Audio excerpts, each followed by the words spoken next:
Asbestos is a naturally occurring mineral made up of tiny fibers. Because the fibers are fire-resistant and excellent insulators, asbestos has been widely used in building materials. Many countries have banned asbestos, but China, Russia, and Kazakhstan still mine it, and in the US, asbestos is used in many products like brake pads. There are 6 types of asbestos divided in 2 groups, serpentine and amphibole. The most important type is chrysotile, also known as white asbestos. It's serpentine. Chrysotile accounts for roughly 95% of the asbestos found in buildings in the U.S. Amosite and chrysotolite, known as brown and blue asbestos, are amphiboles. They're used less frequently. The 3 remaining asbestos minerals are of little commercial value. Asbestos is fire-resistant and an excellent insulator, making it desirable as a building material. The fibers are generally too small to see, and they are aerodynamic, so small fibers can remain suspended for hours or days and move with any airflow. They also resist chemical and structural breakdown, even under high temperatures. These properties make asbestos dangerous. It's easy to inhale and remains in the body. Asbestos has been used by humans for thousands of years. Ancient Greeks put it in lamp wicks. Some medieval burial shrouds and tablecloths contain asbestos, and in the late 1800s, it was first used in insulation. After World War II, asbestos was used more widely.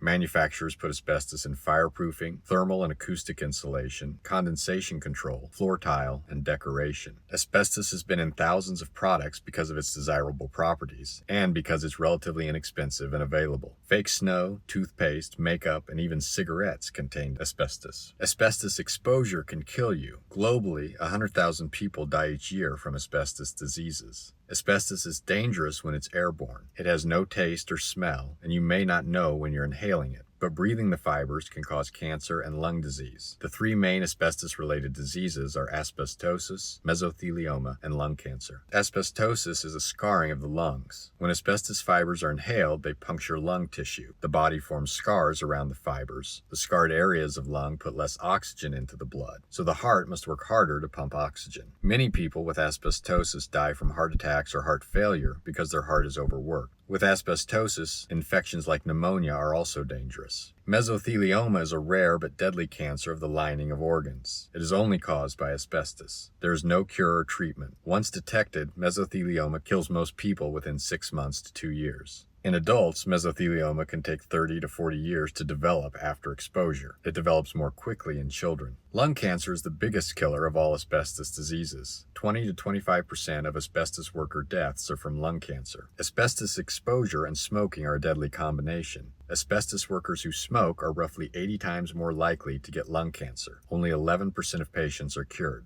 Asbestos exposure also increases the risk for many other cancers. These diseases can result in difficulty breathing, chest and stomach pain, tiredness, and death. Prevention is the only cure for most asbestos diseases. There is no safe amount of asbestos. Almost all asbestos diseases are dose-related. This means the more asbestos you breathe, the more likely you are to get sick. There's one exception. You can develop mesothelioma from inhaling small amounts of asbestos. Some family members have gotten mesothelioma from the dust on asbestos workers' clothes. This is why decontamination is so important. It can take 10 to 40 years after breathing asbestos to become sick because all asbestos diseases have a long latency period. This is the time between exposure to asbestos and the development of any disease. If you breathe in asbestos today, you won't feel sick tomorrow. Years later, though, you might get sick. All of these diseases are difficult to treat, and most are incurable. Again, prevention is the only cure for most asbestos diseases. This means avoiding asbestos exposure, and in the case of lung cancer, quitting smoking. In a second video, we'll discuss how to prevent asbestos exposure.